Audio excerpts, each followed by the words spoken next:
Friends, welcome to our YouTube channel study our life. तो friends, आज से हम स्टार्ट कर रहे हैं बिहार एसआई का प्रैक्टिस सेट, साथ में आपका एडीईओ का भी प्रैक्टिस सेट आएगा और बिहार एसएससी इंटर लेवल और जो आपका सीजीएल का है वो दोनों प्रैक्टिस सेट हम कंटिन्यू करेंगे। तो चलिए स्टार्ट करते हैं। और आज का जो हमारा प्रैक्टिस सेट होने वाला है वो आपका बिहार दरोगा का SRS क्लासेस का है, यानी कि राहुल सर के द्वारा प्रैक्टिस सेट दिया गया है।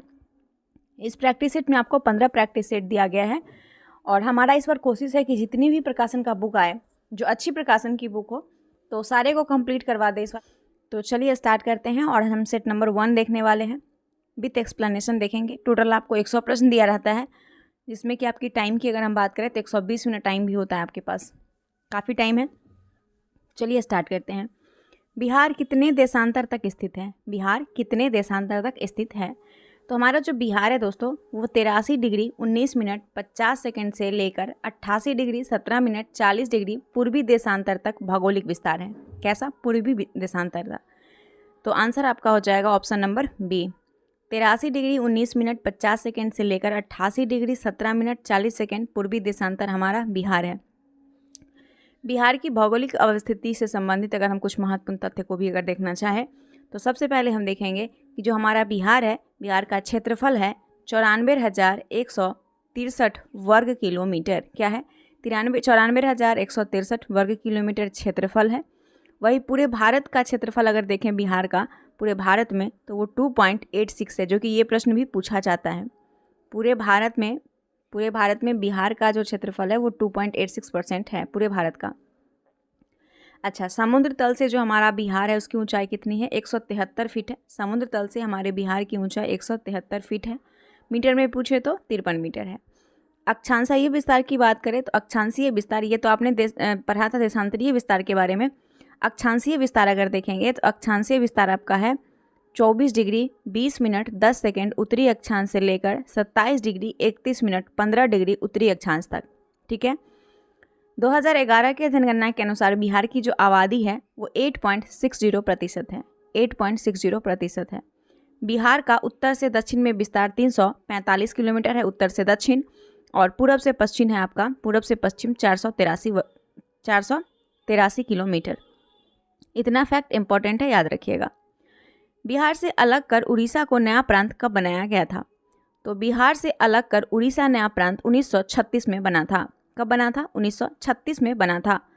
1911 में जब दिल्ली में आयोजित शाही दरबार हुआ था, शाही दरबार में बिहार एवं उड़ीसा के क्षेत्रों को बंगाल से अलग करके 12 दिसंबर 1911 को एक नए प्रांत के रूप में गठित करने का घोषणा किया गया था।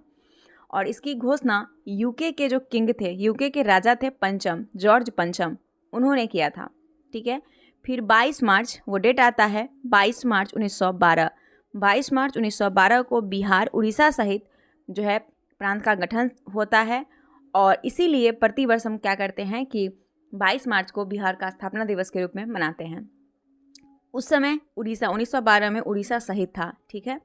फिर आता है टाइम 1 अप्रैल 1912। 1 अप्रैल 1912 से बिहार सह उड़ीसा एवं पृथक प्रांत के रूप में विधिवत रूप से कार्य करना शुरू करता है। भारत शासन अधिनियम 1935। भारत शासन अधिनियम 1935 के प्रावधान के अंतर्गत 1 अप्रैल 1936 को बिहार से उड़ीसा जो है अलग हो जाता है, बिहार से उड़ीसा। और अब लास्ट आपका राज्य बच जाता है झारखंड, जो कि बिहार से अलग होना बाकी रह जाता है। तो ये झारखंड जो है ये भी आपका 15 नवंबर 2000 को बिहार के दक्षिणी भाग में लगभग 46% भूभाग को लेकर ये जो है अलग हो गया था। और 28वां राज्य के रूप में ये झारखंड का निर्माण होता है, 28वां राज्य के रूप में। बंगाल के किस नवाब ने मुंगेर को अपनी राजधानी बनाया था? तो वो था बंगाल का नवाब मीर कसीम। मीर कसीम अपनी राजधानी को मुर्शिदाबाद से मुंगेर हस्तांतरित किया था। कहाँ से? मुर्शिदाबाद से। तो Mir Qasim is the correct answer, option number D. Mir Qasim जो है ये 1760 से लेके 1763 तक बंगाल में दस्तक के दुरुपयोग को रोकने के लिए आंतरिक व्यापार पर सभी प्रकार के शुल्क की वसूली बंद करवा दिया था मीर कसीम। और अंग्रेज जो था, अंग्रेज ने इसे अपने विशेषाधिकार की अवहेलना के रूप में ले लिया और मीर कसीम के स्थान पर जुलाई 1763 में मीर जाफर को पुनः बंगाल का नवाब बना देता है। 38वें राष्ट्रीय खेल में बिहार कितने स्वर्ण पदक जीते हैं?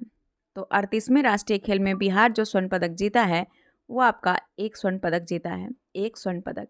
38वें राष्ट्रीय खेल का आयोजन कब किया गया था? 28 जनवरी से लेकर 14 फरवरी 2025 को उत्तराखंड के 11 शहर में आयोजित किया गया था, उत्तराखंड के 11 शहर में। और बिहार के मधुबनी जिले की रहने वाली खुशबू ने अपने सहयोगी पायल प्रीति और निखत खातून के साथ मिलकर ट्रिपल्स लॉन बाउल्स स्पर्धा में बिहार को एक गोल्ड मेडल दिलाया था। सोनाई रूपाई वन्यजीव अभ्यारण्य किस राज्य में अवस्थित है? सोनाई रूपाई ये असम में है। सोनाई रूपाई वन्यजीव अभ्यारण्य अवस्थित है आपका असम में, ठीक है। ये 175 वर्ग किलोमीटर की दूरी में फैला हुआ है, 175। और ये ग्रेट हिमालयन रेंज के तलहटी में स्थित है। इसे जो है 1998 में, कब? 1998 में अभ्यारण्य के रूप में घोषित किया गया था। निम्नलिखित में से किसके प्रयोग से आंखों के निकट दृष्टि दोष दूर किया जा सकता है? तो आंखों के निकट दृष्टि दोष को दूर करने के लिए अवतल लेंस द्वारा, किसके द्वारा? अवतल लेंस का उपयोग करते हैं। अवतल लेंस द्वारा आंखों के निकट दृष्टि दोष को दूर किया जाता है। जो मायोपिया होता है, मायोपिया को ठीक करने, इसी को बोलते हैं निकट दृष्टि दोष को मायोपिया बोलते हैं। मायोपिया को ठीक करने के लिए अवतल लेंस का प्रयोग करते हैं। किसका? अवतल लेंस का।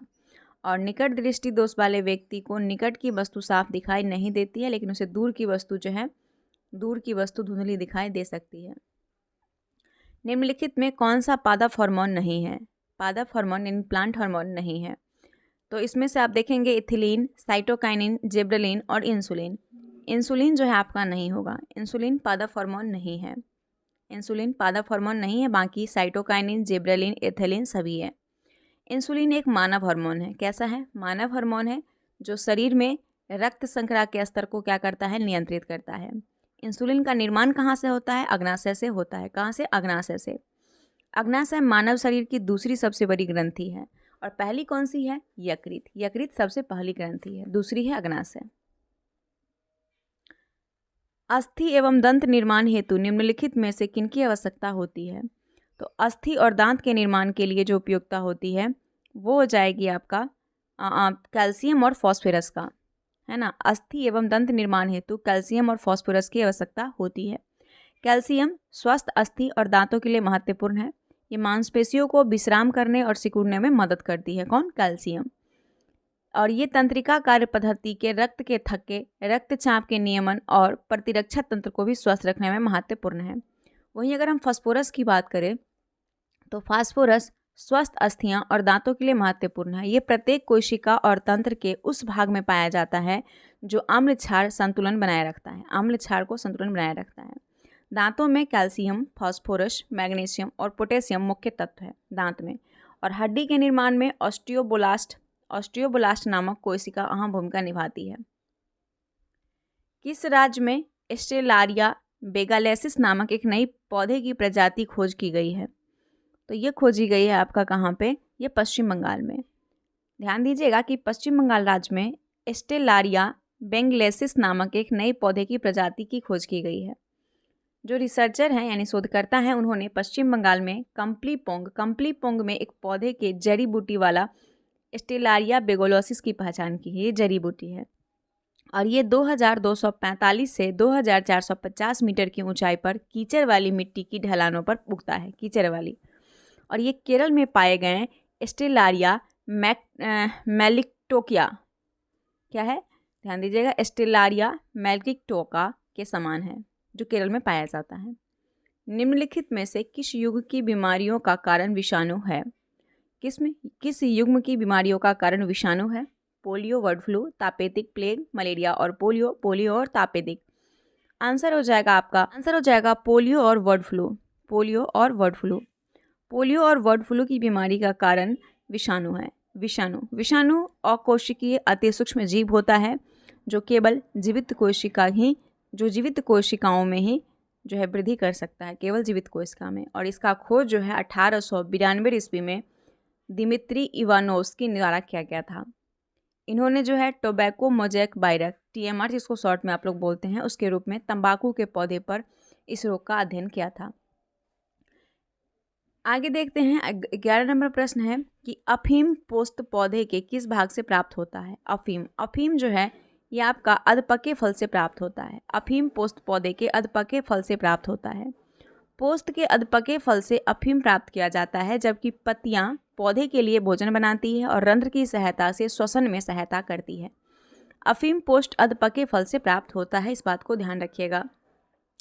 अच्छा, जो अफीम होता है, अफीम पौधे से जो दूध निकलता है उसे सुखाकर बनाया जाता है।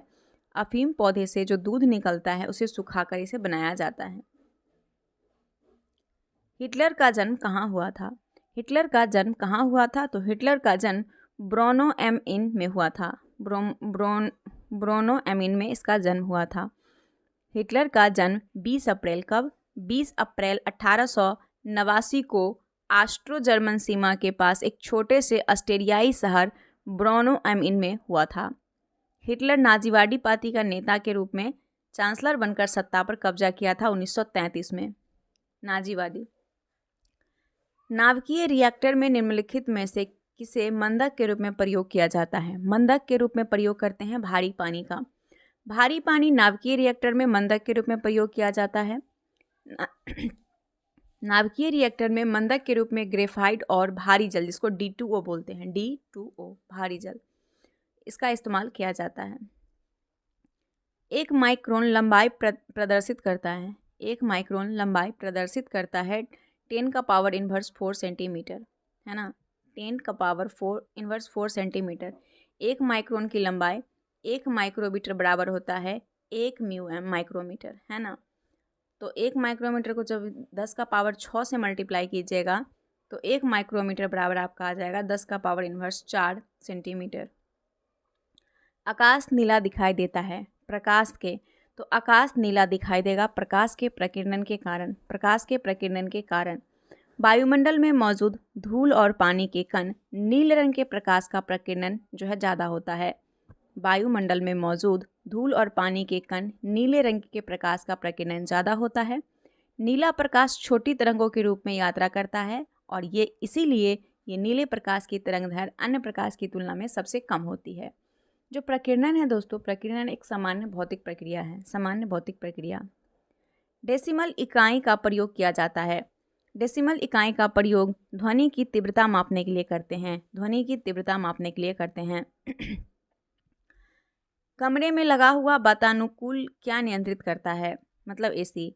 कमरे में लगा जो वातानुकूल ये नियंत्रित करता है केवल आर्द्रता एवं तापक्रम को।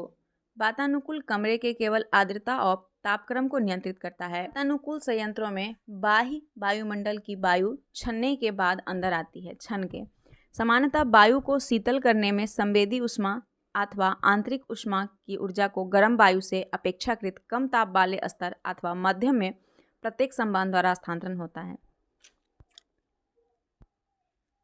खतरे के संकेत के लिए लाल प्रकाश का प्रयोग क्यों किया जाता है? बहुत अच्छा प्रश्न है। खतरे के संकेत के लिए लाल प्रकाश का प्रयोग करते हैं क्योंकि इसका प्रकीर्णन सबसे कम होता है। खतरे के संकेत के लिए लाल प्रकाश का प्रयोग किया जाता है क्योंकि इसका प्रकीर्णन सबसे कम होता है। प्रकाश का प्रकीर्णन वो परिघटना है जिसमें प्रकाश किरण अन्य सभी दिशाओं में पुनः प्रसेषित होता है और जब इसे उपयोग किए गए प्रकाश की तरंगदैर्घ्य के तुलनीय आयाम के कणों से गुजारा जाता है। तुलनीय आयाम के किरणों से गुजारा जाता है तो इसे प्रकाश का प्रकीर्णन कहा जाता है। सफ़ेद प्रकाश में तरंगदैर्घ्य का क्रम जो होता है सफ़ेद में वो सबसे पहले बैगनी, फिर जामुनी, फिर नीला का, फिर हरा, फिर पीला, फिर नारंगी और फिर लाल का होता है। लाल प्रकाश में सबसे लंबी तरंगदैर्घ्य होती है लाल, इसीलिए कम से कम प्रकीर्णन होता है और अधिक दूरी तय करता है और प्रकीर्णन के कारण प्रकाश की तीव्रता कम नहीं होती है, इसीलिए लाल प्रकाश का प्रयोग करते हैं। निम्नलिखित में कौन सा हास्य गैस यानी लाफिंग गैस के रूप में प्रयुक्त होता है? तो लाफिंग गैस यानी हास्य गैस नाइट्रस ऑक्साइड है। क्या है? Nitrous oxide. Nitrous oxide N2O, nitrous oxide. अगला देखते हैं, निम्नलिखित में कौन सा रसायन फल पकाने के लिए उपयोग में लाया जाता है? फल पकाने के लिए कैल्शियम कार्बाइड। क्या हो जाएगा? Calcium carbide. फलों को पकाने के लिए कैल्शियम कार्बाइड का उपयोग किया जाता है। कैल्शियम कार्बाइड या जल की प्रक्रिया द्वारा एसिटिलीन का निर्माण होता है। किसका? एसिटिलीन का, जिसका प्रयोग कपूर बनाने, धातु को काटने जोड़ने में, कच्चे फलों को कृत्रिम रूप से पकाने तथा निश्चितक के रूप में होता है। निम्नलिखित में कौन सी एक वायु प्रदूषक गैस है जो जीवाश्म ईंधन के ज्वलन स्वरूप उत्पन्न होती है? तो वो हो जाएगा आपका सल्फर डाइऑक्साइड। जीवाश्म ईंधन को जलाने से सल्फर डाइऑक्साइड गैस उत्पन्न होता है। क्या है? Sulphur dioxide. इसका रासायनिक कुछ क्या सूत्र होगा? SO2। ट्रांसफार्मर का उपयोग निम्नलिखित में से किस उद्देश्य से होता है? ट्रांसफार्मर का उपयोग होता है प्रत्यावर्ती धारा विभव को ऊंचाई अथवा अपचाई करने के लिए। प्रत्यावर्ती धारा विभव को ऊंचाई अथवा अपचाई करने के लिए ट्रांसफार्मर का उपयोग किया जाता है। माइकल फैराडे ने विद्युत चुंबकीय प्रेरण का सिद्धांत दिया था। Michael Faraday. और ये विद्युत चुंबकीय प्रेरण सिद्धांत पर ही कार्य करता है। कौन? ट्रांसफार्मर। और ये केवल प्रत्यावर्ती धारा AC में, मतलब प्रत्यावर्ती धारा मतलब AC के लिए प्रयुक्त किया जाता है। ट्रांसफार्मर का क्रोड नरम लोहा का बना होता है। क्यों? क्योंकि इसमें चुंबकीय पारगम्यता अधिक होती है। ट्रांसफार्मर में 2 कुंडली होती है, एक प्राथमिक कुंडली और एक द्वितीय कुंडली। ट्रांसफार्मर भी 2 प्रकार के होते हैं। एक होता है ऊंचाई ट्रांसफर यानी कि स्टेप अप ट्रांसफर, और दूसरा होता है स्टेप डाउन ट्रांसफर, अपचाई। पुच्छल तारे की पूंछ की दिशा सैदब होती है। प्रश्न कई बार एग्जाम में पूछा गया है। तो ये हो जाएगा आपका सूर्य से दूर की ओर। पुच्छल तारे की पूंछ की दिशा सैदब सूर्य से दूर की ओर होती है। ये चट्टान, धूल और जमी हुई गैसों से मिलकर बना एक खगोलीय पिंड होता है। धाराई अथवा गृह कर लगाने वाला दिल्ली का प्रथम सुल्तान कौन था? तो वो था आपका अलाउद्दीन खिलजी। घराई तथा गृह कर लगाने वाला दिल्ली का प्रथम सुल्तान अलाउद्दीन खिलजी था। घराई कर घर यानी भवन, महल पर लगाया जाता था। चराई कर दुधारू पशु पर लगाया जाता था। चराई कर। किस मध्ययुगीन सुल्तान को आगरा शहर की नींव डालने एवं उसे सल्तनत की राजधानी बनाने का श्रेय जाता है? दोस्तों आंसर हो जाएगा option number D, Sikandar Lodi. मध्ययुगीन सुल्तान सिकंदर लोदी को आगरा शहर की नींव डालने एवं सल्तनत की राजधानी बनाने का श्रेय जाता है। सिकंदर लोदी 1504 में, कब? 1504 में आगरा शहर का स्थापना किया और 1506 में 2 साल बाद इसने अपनी राजधानी दिल्ली से आगरा स्थानांतरित किया। इन्होंने गुलरुखी शीर्षक से फारसी कविताएं लिखी। गुलरुखी शीर्षक से इन्होंने भूमि मापन का प्रमाणिक पैमाना गज ए सिकंदरी का भी प्रचलन किया। सिकंदर लोदी का मकबरा उनके पुत्र इब्राहिम लोदी द्वारा बनाया गया था। इब्राहिम लोदी के द्वारा। और 17 जुलाई 1489 को सुल्तान सिकंदर शाह की उपाधि से दिल्ली के सिंहासन पर बैठा। सिकंदर लोदी ने 1504 में राजस्थान के शासक पर अपने अधिकार को सुरक्षित रखने के लिए आगरा के रूप में नवीन नगर बसाया। कब? 1504 में। और फिरोज तुगलक ने जैनपुर नगर का स्थापना किया था। फिरोज तुगलक ने। इब्न बतूता भारत में किसके शासनकाल में आया था? इब्न बतूता भारत में मोहम्मद बिन तुगलक के शासनकाल में आया था। और इब्न बतूता मोरक्को का यात्री था। ये मध्य एशिया के रास्ते 1333 ईस्वी में स्थल मार्ग से सिंध पहुंचा था। अगला प्रश्न है, CPGRAMS प्लेटफॉर्म किस विभाग के अधीन कार्य करता है? तो ये याद रखिएगा कि CPGRAMS प्लेटफॉर्म प्रशासनिक सुधार और लोक शिकायत विभाग के तहत कार्य करता है। प्रशासनिक विभाग और लोक शिकायत विभाग के अंतर्गत। इसका फुल फॉर्म हो जाएगा centralised public grievance redress and monitoring system. इसका फुल फॉर्म होगा। हिंदी में से कहेंगे केंद्रीकृत लोक शिकायत निवारण और निगरानी प्रणाली। नागरिक की चिंताओं और समस्याओं को दूर करने में ये महत्वपूर्ण भूमिका निभाता है। निम्नलिखित राजाओं में से किसने राम सीता की आकृति और रामसीय देवनागरिक लेख से युक्त कुछ सिक्के चलाए? तो ध्यान दीजिएगा, वो था आपका अकबर। अकबर ने रामसीय की आकृति और रामसीय देवनागरी लेख से युक्त कुछ सिक्के चलाए। किसने? अकबर ने। ये सिक्के सोने और चांदी से बनाए जाते थे। इन्हें राम टका कहा जाता था। क्या? राम टका। इन सिक्कों पर एक तरफ धनुष बाण के लिए राम और सीता की तस्वीर बनी होती थी तथा दूसरी तरफ देवनागरिक का रामसीय लिखा गया था। किस मुगल बादशाह के विरुद्ध जौनपुर से फतवा जारी हुआ था? तो वो अकबर। मुगल बादशाह अकबर के विरुद्ध जौनपुर से फतवा जारी हुआ था। 1580 ईस्वी में जौनपुर के काजी मुल्ला मोहम्मद यज़दी ने अकबर के खिलाफ फतवा जारी किया था। इसने 1582 ईस्वी में दीन इलाही धर्म का शुरुआत किया। दीन इलाही धर्म को स्वीकार करने वाला प्रथम एवं अंतिम बड़े हिंदुओं राजा बीरबल था। कौन था? बीरबल। 1575 में इबादत खाना की स्थापना और 1579 में 1579 में मजहर नाम की घोषणा किया था। अकबर के कुछ महत्वपूर्ण कार्य है जो आपके एग्ज़ाम के लिए इम्पोर्टेंट है, यहाँ पे आप लोगों को हम दे देते हैं, याद कर लीजिएगा। अकबर जो था वो 1562 में दास प्रथा का अंत करता है। किसका दास प्रथा का अंत करता है? 1562 में। 1563 में इसने तीर्थ यात्रा कर जो था, तीर्थ यात्रा कर की समाप्ति करता है। 1564 में ये जजिया कर को समाप्त करता है। किसको? जजिया कर को समाप्त करता है। उसके बाद 1582 में इसने दीन-ए इलाही धर्म की स्थापना किया और 1583 में इलाही संबंध की शुरुआत की। ये इंपॉर्टेंट है, इसे याद रखिएगा। अगला प्रश्न है 30 नंबर। सूची 1 को सूची 2 से मिलाना है। एक तरफ निर्माता है और एक तरफ स्मारक दिया हो, इसे आपको मैच करना है। चलिए सबसे पहले मैच कर लेते हैं। बाबर ने जामा मस्जिद का निर्माण करवाया। हुमायूं ने दीन पनाह का निर्माण कराया। अकबर जहांगीर महल का।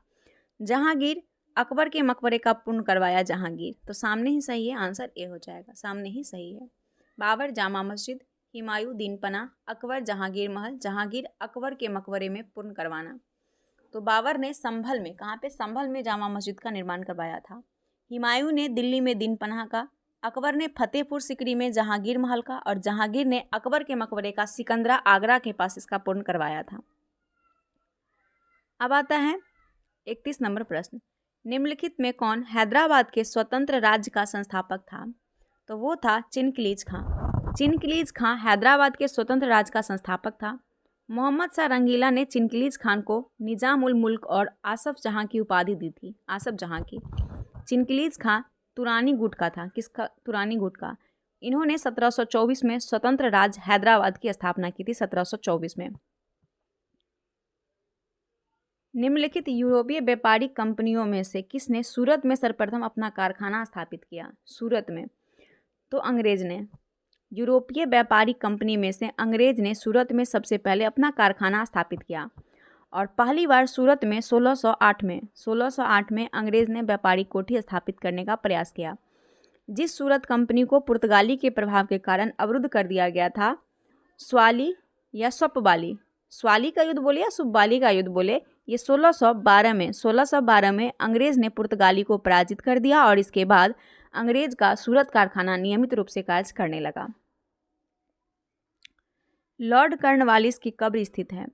तो लॉर्ड कर्नवालिस की जो कब्र है वो स्थित कहाँ है? गाजीपुर में। कहाँ पे? गाजीपुर में स्थित है। एकमात्र गवर्नर जनरल या वाइसराय जिसकी समाधि भारत में स्थित है। इन्होंने 1793 ईस्वी में कर्नवालिस संहिता लागू किया था। 1793 में। और इन्हें भारत में नागरिक सेवा या सिविल सेवा का जनक भी माना जाता है कर्नवालिस को।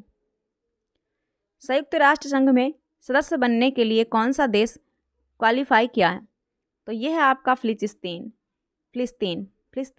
संयुक्त राष्ट्र संघ के सदस्य बनने के लिए फिलिस्तीन देश ने क्वालिफाई किया। मई 2024 में यूएनए में सदस्य बनने के लिए क्वालिफाई कर लिया। अगला प्रश्न आता है कि बंगाल में ब्रिटेन की वस्तुओं के बहिष्कार का सुझाव सर्वप्रथम किसने दिया था? किसने किया था? तो कृष्ण कुमार मित्र ने। बंगाल में ब्रिटेन की वस्तु के बहिष्कार का सुझाव सबसे पहले कृष्ण कुमार मित्र ने दिया। इन्होंने अपने साप्ताहिक पत्रिका जो संजीवनी थी, संजीवनी के माध्यम से यह सुझाव दिया। लॉर्ड कर्जन 19 जुलाई 1905 को बंगाल विभाजन का निर्णय लिया और 7 अगस्त 1905 को बंगाल विभाजन के विरुद्ध स्वदेशी आंदोलन का प्रारंभ हुआ। स्वदेशी आंदोलन बंगाल में बहुत ही सफल आंदोलन था और स्वदेशी आंदोलन भारत में अखिल भारतीय स्तर के प्रथम आंदोलन था भारत में। निम्नलिखित में से किसने 1872 में नेटिव मैरिज एक्ट को पारित करने में महत्वपूर्ण भूमिका निभाई? तो 1872 में नेटिव मैरिज एक्ट को पारित करने में महत्वपूर्ण भूमिका निभाई वो थे केशव चंद्र सेन। केशव चंद्र सेन जो थे उन्होंने 1872 में नेटिव मैरिज एक्ट को पारित करने में महत्वपूर्ण भूमिका निभाई। बाल विवाह इसको बोलते हैं। बाल विवाह पर प्रतिबंध लगाने वाला ये एक्ट पारित किया गया और इस एक्ट में 14 वर्ष से कम आयु के बच्चे मतलब कि कन्या लड़कियों के विवाह पर जो है वो रोक लगा दिया गया। निम्नलिखित युगों में कौन सम्मिलित नहीं है? सम्मिलित नहीं है, इस बात को ध्यान दीजिएगा। तो सबसे पहले स्वामी दयानंद सरस्वती आर्य समाज का स्थापना किए थे। राजा राम मोहन राय ब्रह्म समाज का, सही है। महादेव गोविंद रनाडे थियोसॉफिकल सोसाइटी, ये गलत है, ये गलत है। थियोसॉफिकल सोसाइटी की स्थापना होता है 1875 में मैडम ब्लावात्स्की व कर्नल हेनरी स्टील्ट ऑकलैंड के द्वारा। मैडम ब्लावात्स्की व कर्नल हेनरी स्टील्ट ऑकलैंड के द्वारा 1875 में। भारत में इसका मुख्यालय मद्रास के पास अड्यार में 1882 में स्थापित किया गया था भारत में। और 1907 में एनी बेसेंट इस संस्था का अध्यक्ष बनी थी। अगर हम बात करें रामकृष्ण मिशन तो स्वामी दयानंद, रामकृष्ण मिशन स्वामी दयानंद, ठीक है। आगे आइए, भारतीय राष्ट्रीय कांग्रेस की स्थापना के समय भारत का वाइसराय कौन था? तो भारतीय राष्ट्रीय कांग्रेस की स्थापना के समय भारत का वाइसराय लॉर्ड डफरिन था। कौन था? Lord Dufferin. लॉर्ड डफरिन का भारत में कार्यकाल 1884 से 88 ईस्वी तक था। कब से? 1884 से 1888 तक। भारतीय राष्ट्रीय कांग्रेस की स्थापना 28 दिसंबर 1885 को हुई थी, इस बात को भी ध्यान रखिएगा। निम्नलिखित भारतीय राष्ट्रीय कांग्रेस के किस अधिवेशन में सुभाष चंद्र बोस दूसरी बार अध्यक्ष चुने गए थे? तो त्रिपुरी अधिवेशन। भारतीय राष्ट्रीय कांग्रेस के त्रिपुरी अधिवेशन में सुभाष चंद्र बोस दूसरी बार अध्यक्ष चुने गए और इस अधिवेशन में गांधी जी के द्वारा समर्थित उम्मीदवार पट्टाभी सीतारमैया को हराकर सुभाष चंद्र बोस जो है अध्यक्ष चुने गए थे। निम्नलिखित भारतीय राष्ट्रीय कांग्रेस के अधिवेशन में से किसमें कांग्रेस का लक्ष्य पूर्ण स्वराज घोषित किया गया? पूर्ण स्वराज, तो लाहौर। भारतीय राष्ट्रीय कांग्रेस के लाहौर अधिवेशन में लक्ष्य पूर्ण स्वराज घोषित किया गया लाहौर में। और इस अधिवेशन की अध्यक्षता कौन किए थे? पंडित जवाहरलाल नेहरू। ये अधिवेशन 31 दिसंबर 1929 को रात 12 बजे जवाहरलाल नेहरू द्वारा रावी नदी के तट पर नवगृह तिरंगा झंडा फहराया गया था इसी अधिवेशन में। कावेरी नदी का उद्गम है। कावेरी नदी का उद्गम ब्रह्मगिरी पहाड़ी है। कावेरी नदी का उद्गम ब्रह्मगिरी पहाड़ी है। कावेरी नदी का उद्गम कर्नाटक के कोडगु, जिसका नाम पहले नाम था कुर्ग जिले स्थित या ब्रह्मगिरी पहाड़ी से लगभग 1341 मीटर ऊंचाई पर है। निम्नलिखित में कौन सा युग्म सही सुमेलित नहीं है? मांडव पहाड़ी महाराष्ट्र। मांडव पहाड़ी महाराष्ट्र आपसे पूछा गया, सुमेलित नहीं है, ये सुमेलित नहीं है। मांडव पहाड़ी जो है ये महाराष्ट्र में नहीं है। ये कहाँ पे है? तो ये आपका मध्य प्रदेश में है। कहाँ पे है? मध्य प्रदेश में है। मांडव पहाड़ी मध्य प्रदेश में है। गडजात पहाड़ी उड़ीसा में है। शिवराय पहाड़ी तमिलनाडु में। नल्लामलाई पहाड़ी आंध्र प्रदेश में। तो आंसर आपका 1 हो जाएगा। नागार्जुन सागर कहाँ स्थित है? नागार्जुन सागर आपका कृष्णा नदी पर है। कहाँ पे? कृष्णा नदी पर है। और इससे लाभान्वित होने वाला राज्य आपका आंध्र प्रदेश और तेलंगाना है। निम्नलिखित में कौन चंबल घाटी योजना से संबंधित नहीं है? चंबल घाटी से संबंधित नहीं है तो एक तो आपका गोविंद सागर नहीं है। गोविंद सागर, गोविंद बल्लभ पंत सागर, ये दोनों योजना संबंधित नहीं है। गोविंद सागर और गोविंद बल्लभ पंत सागर ये दोनों नहीं है। तो 3 और 4 वाला करेक्ट आंसर हो जाएगा। गोविंद सागर नामकरण गुरु गोविंद सिंह सिख के 10वें गुरु के नाम पर किया गया था। गोविंद सागर याद रखिएगा। शिव समुद्रम जल विद्युत परियोजना स्थित है। शिव समुद्रम आपका कहाँ है दोस्तों? ये कर्नाटक में है। शिव समुद्रम कहाँ पे? कर्नाटक में स्थित है। कर्नाटक में है, याद रखिएगा। और ये परियोजना कावेरी नदी पर है। किस पर? कावेरी नदी पर। निम्नलिखित में कौन सा आंध्र प्रदेश का बंदरगाह नगर है? आंध्र प्रदेश का बंदरगाह नगर है तो वो है काकीनाडा। आंध्र प्रदेश का बंदरगाह नगर काकीनाडा। काकीनाडा बंदरगाह भारत के पूर्वी तट पर काकीनाडा में स्थित है। भारत में निम्नलिखित में से कौन नवीकरणीय ऊर्जा का सर्वाधिक संभाव्यता वाला है? नवीकरणीय ऊर्जा तो सौर शक्ति। ध्यान दीजिएगा कि भारत में नवीकरणीय ऊर्जा का सर्वाधिक संभाव्यता वाला क्षेत्र सौर ऊर्जा है। क्या है? सौर ऊर्जा। नवीकरणीय ऊर्जा प्रायः प्राकृतिक स्रोत से मिलने वाली होती है ना, प्रकृति से मिलती है। नवीकरणीय ऊर्जा से स्रोत में सूर्य, हवा, जल, ज्वार, बायोमास, भूतापीय ऊर्जा ये सभी शामिल है। यहाँ पे आपको सूची 1 को सूची 2 से मिलाना है। एक तरफ शिपयार्ड है, एक तरफ राज्य है, तो मिलान करना है। तो गार्डन डिच आपका कहाँ पे है? किस राज्य में है गार्डन डिच? ये पश्चिम बंगाल में है। गार्डन डिच पश्चिम बंगाल में। हिंदुस्तान शिपयार्ड कहाँ है? ये आंध्र प्रदेश में है। हिंदुस्तान शिपयार्ड। मझगांव पूछे तो महाराष्ट्र में है मझगांव, और कोच्चिन पूछे तो केरल में है। तो करेक्ट आंसर आपका बी हो जाएगा। 4 1 2 3। किस राज्य में लिंगनाइट कोयला का विशालतम भंडार है? लिंगनाइट कोयला का तमिलनाडु में लिंगनाइट का विशालतम भंडार है। तमिलनाडु स्थित नवेली कोयला खदान भारत का सबसे बड़ा लिंगनाइट कोयला है, नवेली। निम्नलिखित में कौन शीतोष्ण कटिबंधीय मरुस्थल है?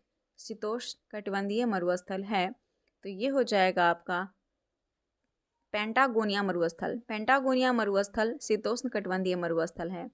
ये 30 डिग्री से 60 डिग्री अक्षांश के बीच शीतोष्ण कटिबंध में स्थित मरुस्थल को शीतोष्ण कटिबंधीय मरुस्थल कहा जाता है। 30 से 60 डिग्री। विश्व की सबसे गहरी झील है तो विश्व की सबसे गहरी झील जो है ये बैकाल झील। कौन है? बैकाल झील विश्व की सबसे गहरी झील है और ये झील रूस के साइबेरिया के गैलापागोस वन क्षेत्र में है। कैस्पियन सागर विश्व की सबसे बड़ी झील है जो कि खारी पानी की है, कैस्पियन सागर।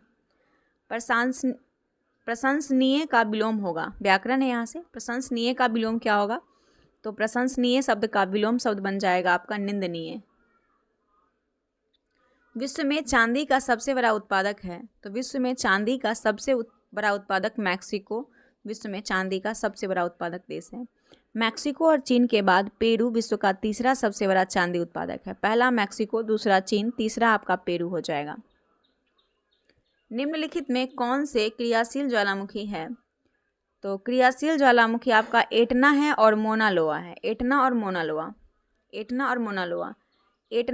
लोआ क्रियाशील ज्वालामुखी या सक्रिय ज्वालामुखी है ना, जिनमें प्रायः क्या होता है, उद्गार होते रहता है।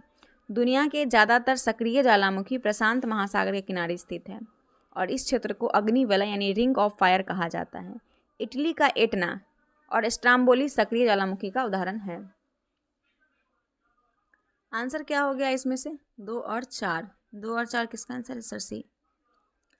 साबुन के बुलबुल का आंतरिक दाब होता है तो साबुन के बुलबुले का आंतरिक दाब होता है वायुमंडलीय दाब से अधिक। वायुमंडलीय दाब से अधिक होगा। ये साबुन के बुलबुले के अंदर का दाब बुलबुले के पृष्ठ तनाव की वजह से होता है। एक मकान में 2 बल्बों में से एक दूसरे से अधिक रोशनी देता है यानी चमकदार है। इन दोनों में किस बल्ब में उच्चतर अवरोध होगा? तो ये आपका हो मंद रोशनी वाले बल्ब में। एक मकान में 2 बल्ब में से एक दूसरे से अधिक रोशनी देता है यानी चमकदार है। इसमें से मंद रोशनी वाले बल्ब में उच्चतर अवरोध है और अधिक रोशनी वाले बल्ब में निम्न अवरोधक होगा। 57 नंबर प्रश्न देखिए। जनगणना 2011 के अंतिम आंकड़े के अनुसार भारत का पुरुष स्त्री अनुपात क्या है? पुरुष स्त्री अनुपात 1000:943। 1000 पुरुष पे 943 महिला हैं। लोकसभा के प्रथम अध्यक्ष कौन थे? तो लोकसभा के प्रथम अध्यक्ष जो थे वो जीवी मावलंकर थे। जीवी मावलंकर 15 मई 1952 से 27 फरवरी 1956 तक रहे थे। और पहली महिला पूछे तो मीरा कुमार पहली महिला हो जाएगा।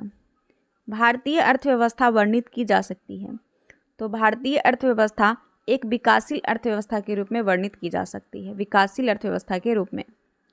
निम्नलिखित राज्य में से किसमें गरीबी रेखा के नीचे जनसंख्या का न्यूनतम प्रतिशत मिलता है? तो ये हो जाएगा पंजाब में। सभी विकल्प में से पंजाब में गरीबी रेखा के नीचे जनसंख्या का न्यूनतम प्रतिशत मिलता है। भारत में सामुदायिक विकास कार्यक्रम कब हुआ था? तो भारत में सामुदायिक विकास कार्यक्रम जो हुआ था ये 2 अक्टूबर 1952 को हुआ था। 2 अक्टूबर 1952 को। उद्देश्य क्या था? उद्देश्य था आर्थिक नियोजन एवं सामाजिक पुनरुद्धार की राष्ट्रीय योजनाओं के प्रति देश के ग्रामीण जनता में सक्रिय रुचि पैदा करना। और इसकी शुरुआत 2 अक्टूबर 1953 को राष्ट्रीय प्रसार सेवा की शुरुआत हुआ था। 2 अक्टूबर 1953 को राष्ट्रीय प्रसार सेवा की शुरुआत हुई थी। भारत में मिल निर्मित कपड़े का सर्वाधिक उत्पादन होता है। मिल निर्मित कपड़े का सबसे ज़्यादा जो उत्पादन है वो होता है आपका महाराष्ट्र से। कहाँ से? महाराष्ट्र से। महाराष्ट्र में सूती वस्त्र मिलों की संख्या सबसे अधिक है। भारत में वित्त आयोग का गठन किया जाता है। भारत में वित्त आयोग का गठन ये किया जाता है आपका 5 वर्ष के लिए। कितना? 5 वर्ष के लिए। भारत में वित्त आयोग का गठन राष्ट्रपति द्वारा संविधान का आर्टिकल 280 के तहत किया जाता है। के.एस. मनीलाल जिनका हाल में निधन हो गया किस क्षेत्र से जुड़े थे? तो के.एस. मनीलाल ये आपके जो थे वो एक प्रसिद्ध टैक्सोनॉमी से थे और इन्हें पद्मश्री पुरस्कार से भी सम्मानित किया गया था 1 जनवरी 2025 को। ये केरल के त्रिशूर में इनका निधन हुआ है, केरल के त्रिशूर में। अब आता है 65 नंबर प्रश्न। बैंक दर से अभिप्राय उस ब्याज दर से है जो, तो बैंक दर का मतलब होता है कि बैंक दर से अभिप्राय उस ब्याज दर से है जो आरबीआई बैंक द्वारा व्यापारिक बैंक को दिए जाने वाले ऋण पर ली जाती है। आंसर आपका सी हो जाएगा। निम्नलिखित में कौन जल प्रदूषक नहीं है? तो जल प्रदूषक आपका इसमें से तांबा नहीं होगा, तांबा जल प्रदूषक नहीं है। जस्ता, निकेल, सल्फर डाइऑक्साइड जल प्रदूषित करते हैं, लेकिन तांबा जल प्रदूषक नहीं माना जाता है। वन नेशन वन सब्सक्रिप्शन यानी ONOS योजना का प्राथमिक उद्देश्य क्या है?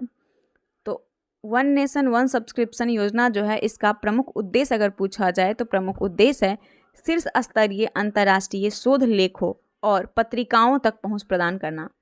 शीर्ष स्तरीय अंतर्राष्ट्रीय शोध लेख और पत्रिकाओं तक पहुंच प्रदान करना। निम्नलिखित में कौन सी प्राकृतिक रूप से पाए जाने वाली ग्रीन हाउस गैस सर्वाधिक ग्रीन हाउस गैस इफेक्ट करती है? तो ये हो जाएगा कार्बन डाइऑक्साइड।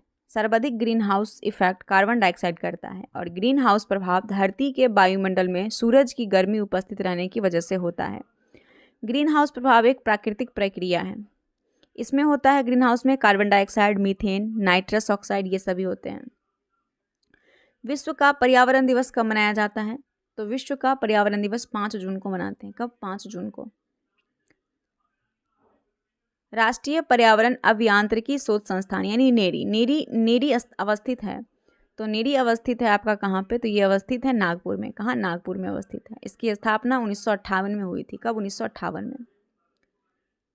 निम्नलिखित में से किस राज्य में तांबा का सबसे अधिक भंडार है? तो तांबा का सबसे अधिक भंडार राजस्थान में है।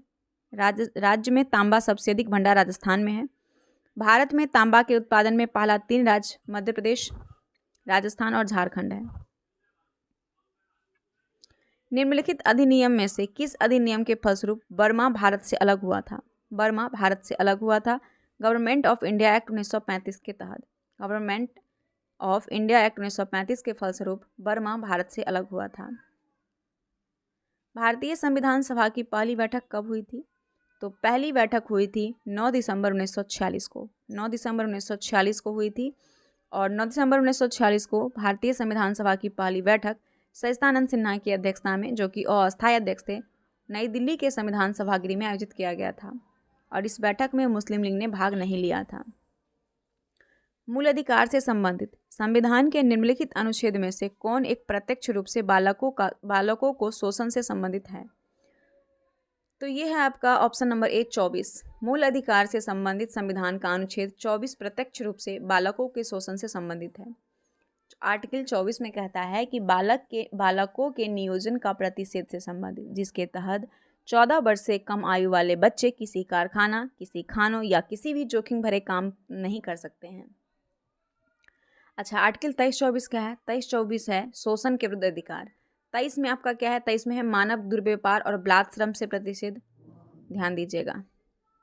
भारत के नागरिक के मूल कर्तव्य का समावेशन है। तो भारत के नागरिक के मूल कर्तव्य का समावेशन है संविधान भाग 4A में। संविधान का भाग 4A में। तो 42वां संविधान संशोधन 1976 के द्वारा भारतीय संविधान का भाग 4A मौलिक कर्तव्य में शामिल हुआ। अगला प्रश्न है 76 नंबर प्रश्न है कि निम्नलिखित में कौन सा एक व्यय भारत की संचित निधि पर भारित नहीं है?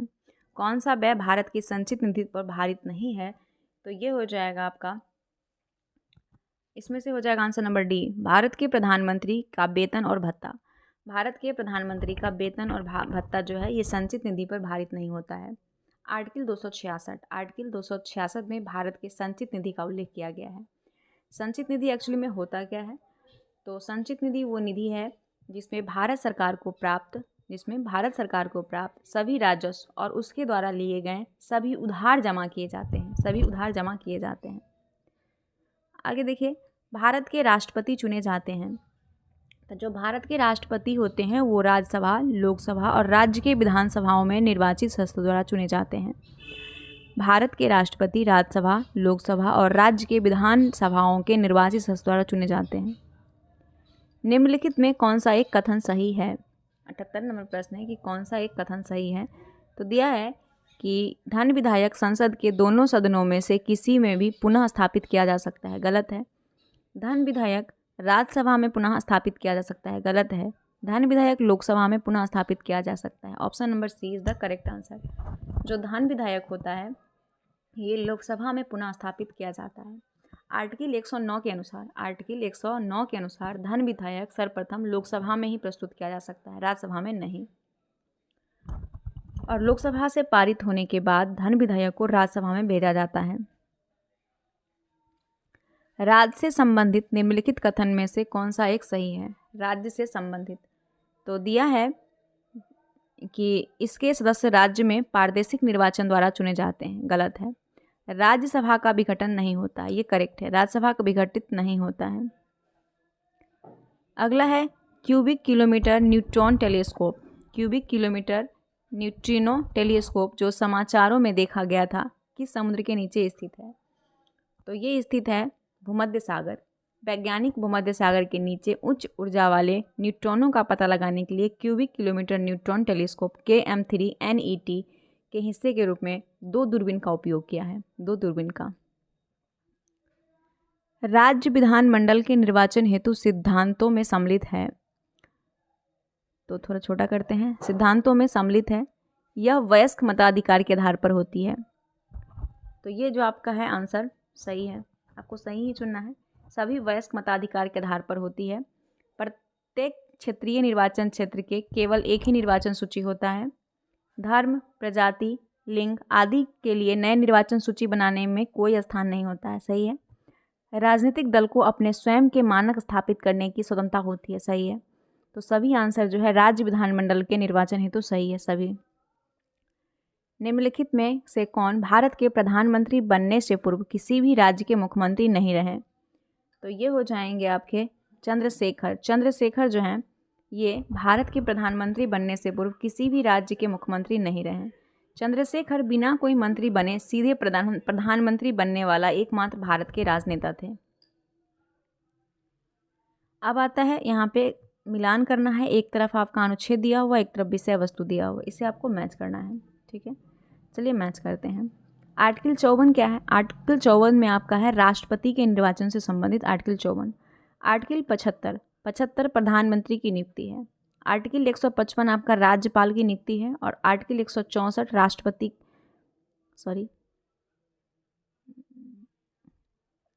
आर्टिकल 155 राज्यपाल की नियुक्ति है।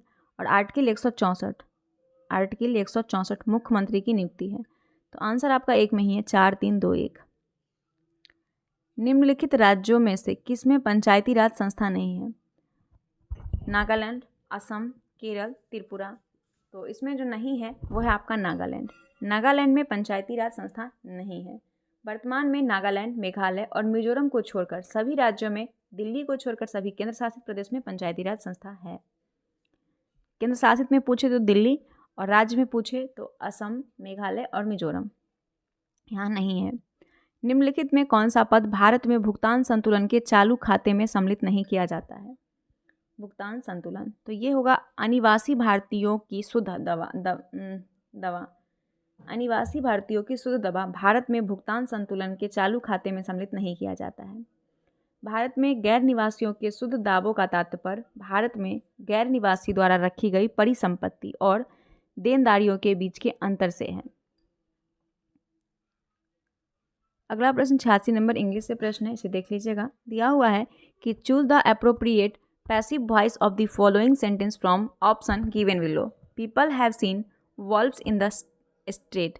तो आपको यहाँ पे क्या करना है, जो वर्ड दिया गया उसको पैसिव वॉइस में चेंज करना है। तो सबसे पहले यहाँ पे दिया हुआ है कि wolves had been seen in the street, ये गलत है, ये गलत हो जाएगा। In the streets wolves were seen, गलत है। Wolves were seen the street by people, ये भी गलत है। Wolves have been seen in the street by people, ये is the correct answer. Answer D हो जाएगा, ठीक है, डी हो जाएगा। आगे देखिएगा, choose the correct from the direct direct narration from the given sentence. Direct narration यहाँ पे आपको बताना है। He ask me if I had seen him anywhere. तो इसका क्या करना है कि in direct narration the original speaker's exact word are quoted and usually within quotations mark. Quotation marks होगा, तो यहाँ पे he said to me have you seen him anywhere. Answer आपका ए हो जाएगा। 88 नंबर प्रश्न है कि जो बात लोगों से सुनी गई हो, वाक्यांश के लिए एक शब्द। तो जो बात लोगों से सुनी गई हो, जनजाति, जिज्ञासा, जजिया और जनश्रुति। तो इसके लिए एक वर्ड आपका हो जाएगा, एक वर्ड होगा जनश्रुति। क्या होगा? जनश्रुति, जन से सुनी हुई वर्ड। पार्श्व से पार्श्व युग शब्द का सही अर्थ है। पार्श्व से पार्श्व युग का सही शब्द का अर्थ क्या होगा? तो इसका सही अर्थ होगा पार्श्व पार्श्व युग शब्द का बगल बंधन। क्या होगा? बगल बंधन। ऑप्शन नंबर आपका करेक्ट हो जाएगा सी, बगल बंधन। रीजनिंग का प्रश्न है कि पुलिस को ECILOP लिखते हैं तो राइटर को क्या लिखेंगे? तो पुलिस को यहाँ पे आपका जो है सभी वर्ड को अपोजिट करके लिखा गया है। देख सकते हैं, P को यहाँ लिखा गया है, O को यहाँ लिखा गया है, L को यहाँ लिखा गया है, I को बीच में, C को उसके बाद और E। तो अब पीछे से लिखना है आपको, पीछे से। ठीक है, तो सबसे पहले R लिखेंगे, फिर E हो जाएगा, फिर T हो जाएगा, फिर I, फिर R, फिर W, ऐसे लिखना है इसको। ठीक है, तो आंसर हो जाएगा करेक्ट आंसर डी। 91 नंबर प्रश्न, 91 नंबर प्रश्न है मैथ का, लोग बना लीजिएगा। आंसर इसका सी हो जाएगा। 92 नंबर प्रश्न भी मैथ से ही है। 92 का आंसर देख लीजिएगा क्या होगा, सी हो जाएगा, 60,000 रुपया। 93 नंबर भी मैथ का प्रश्न है, इसका आंसर डी है। 94 नंबर प्रश्न रीजनिंग का है जो कि साइन वाला है, तो इसका आंसर डी हो जाएगा। 95 है कि किस देश ने जनवरी 2025 में एक नया पर्यटन कर पेश किया था? जनवरी 2025 में नया पर्यटन कर पेश किया था, ये कौन सा देश है? तो ये हो जाएगा आपका रूस। रूस जनवरी 2025 में एक नया पर्यटन पेश किया था, पर्यटन कर। 96 नंबर प्रश्न है कि केंद्रीय औषधि मानक नियंत्रण संगठन किस मंत्रालय के अंतर्गत आता है?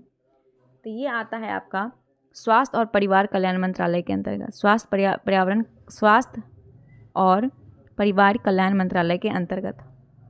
होलोंगापर गिब्बन अभयारण्य पारिस्थितिक संवेदनशील क्षेत्र में तेल और गैस अन्वेषण ड्रिलिंग के कारण चर्चा में था। यह अभयारण्य कहाँ स्थित है? तो ये असम में है। होलोंगापर गिब्बन अभयारण्य असम में है। नासा के निम्नलिखित में से किस मिशन ने पृथ्वी के तीसरे ऊर्जा क्षेत्र पोलर विंड की खोज की? पोलर विंड की खोज किया है आपका एंड्रयूस ने। किसने? एंड्रयूस ने किया है। ठीक है, आगे देखते हैं। गोवर्धन पोर्टल का प्राथमिक उद्देश्य क्या है? तो गोवर्धन पोर्टल का प्राथमिक उद्देश्य है भारत में बायोगैस या संपीड़ित बायोगैस संयंत्र की स्थापना प्रक्रिया को सुव्यवस्थित करना। भारत में बायोगैस या संपीड़ित बायोगैस संयंत्र की स्थापना प्रक्रिया को सुव्यवस्थित करना। अगला एंड लास्ट प्रश्न है कि किस राज्य सरकार ने छात्रों में पढ़ने की संस्कृति को बढ़ावा देने के लिए 15 दिवसीय अभियान 1 जनवरी 2025 से शुरू किया है? तो ये है महाराष्ट्र। महाराष्ट्र राज्य ने छात्रों को पढ़ने की आदत लगाने के लिए जो है 15 दिन के लिए 15 दिवसीय अभियान 1 जनवरी 2025 को शुरू किया है। ठीक है, तो चलिए मिलते हैं अगले सेट के साथ। सेट नंबर 1 कंप्लीट हो गया है। वीडियो अगर पसंद आए तो वीडियो को लाइक करके, चैनल पे जो लोग पहली बार होंगे चैनल को सब्सक्राइब करके वीडियो को शेयर करेंगे। तब तक के लिए धन्यवाद। जय हिंद, जय भारत।